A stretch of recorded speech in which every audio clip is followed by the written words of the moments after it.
Subscribe कीजिए India growing military power channel को और बेल आइकॉन को दबाइए डिफेंस संबंधित न्यूज और वीडियो सबसे पहले पाने के लिए।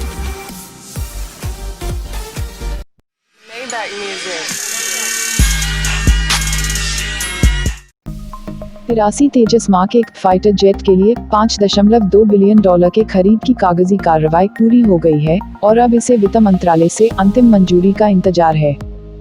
भारतीय वायुसेना द्वारा मार्क एक वेरिएंट को असली लाइट कॉम्बैट एयरक्राफ्ट के रूप में माना जाता है और इसका कारण है कि इसमें बहुत कुछ प्रसिद्ध तकनीकी सुधार जैसे कि AESA radar system, mid air refuelling probe, updated internal radar warning receiver और एक आत्म सुरक्षा जैमर पॉड। कुछ अन्य सुधार भी किए गए हैं जिससे मेंटेनेंस में भारी अंतर आएगा क्योंकि बड़ी संख्या में स्क्रू को प्रतिस्थापित किया गया है जल्द से जल्द खोलने वाली फास्टनरों द्वारा, जो मेंटेनेंस के लिए आसान और तेज बनाता है और ये विमान सेवा करने के लिए आवश्यक समय को काफी कम करेगा।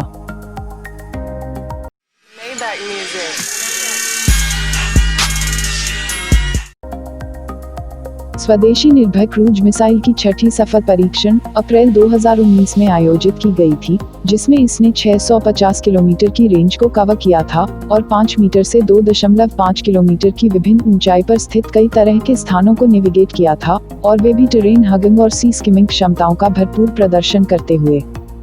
नई रिपोर्टों से संकेत मिलता है कि DRDO इस साल के अंत तक स्वदेशी क्रूज मिसाइल प्रणाली के परीक्षण की एक श्रृंखला शुरू करेगा, जिसके बाद 12x12 उच्च गतिशीलता वाहन आधारित लॉन्च रेजिमेंट्स का समावेश होगा।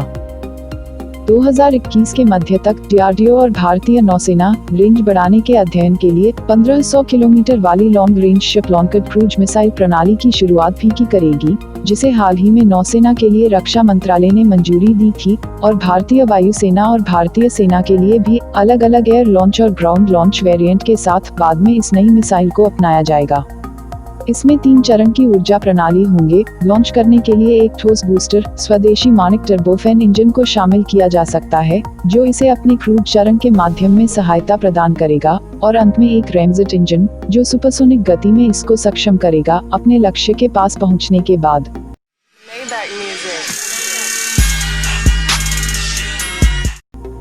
जैसा कि खबरें आ रही है कि आईएनएस सरघाट परमाणु पनडुब्बी को 2020 के अंत में भारतीय नौसेना में एक अत्यधिक गुप्त तरीके से शामिल करने के लिए अनुसूचित किया गया है। एक्सटेंडेड अरिहंत श्रेणी की डिजाइन आधारित पनडुब्बी, जिसे AS-4 के रूप में भी जाना जाता है, 2020 के अंत तक अपने समुद्री परीक्षणों के लिए तैयार हो जाएगी। AS-4 पनडुब्बी में अरिहंत श्रेणी की पनडुब्बियों के 4 मिसाइल लॉन्च हैचेस की तुलना में 8 मिसाइल लॉन्च हैचेस हैं और यह 3500 किलोमीटर रेंज वाली 8 के 4 मिसाइलें या फिर 750 किलोमीटर से 1500 किलोमीटर रेंज वाली 24 के 15 मिसाइलों को साथ ले जा सकती है। AS-4 वर्ग की एक और पनडुब्बी, जिसे AS-4 स्टार के रूप में जाना जाता है, वे भी 2022 तक समुद्री परीक्षणों के लिए और 2024 तक नौसेना में योगदान के लिए तैयार हो जाएगी। AS-4 और AS-4 स्टार दोनों के लिए आने वाली 5000 किलोमीटर रेंज वाली के 5 पनडुब्बी से मार करने वाली बैलिस्टिक मिसाइल का परीक्षण जल्द ही किया जाएगा। मोदी सरकार ने DRDO को अधिक सक्षम के 6 मिसाइल को डिजाइन करने और विकसित करने के लिए भी मंजूरी दी है, जो कि पूर्ण पेलोड के साथ 6000 किलोमीटर और कम पेलोड के साथ 8000 किलोमीटर की रेंज हासिल कर सकेगी।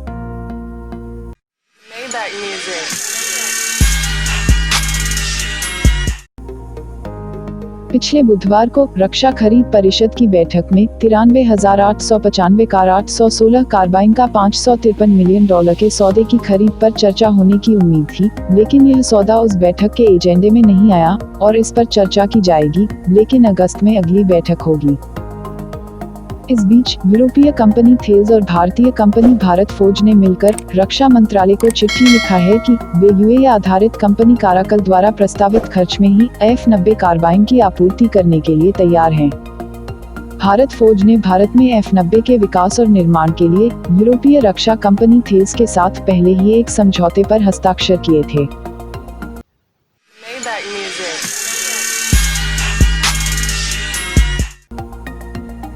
भारतीय सेना के मिनी UAV कार्यक्रम में टाटा एडवांस्ड सिस्टम्स लिमिटेड और आइडिया फोर्ज अंतिम रूप से उभरे हैं, जिसके तहत पैदल सेना निदेशालय 60 स्वदेशी मिनी मानव रहित हवाई ड्रोन्स की आवश्यकता को पूरा करने के लिए अब उनका मूल्यांकन कर रहा है।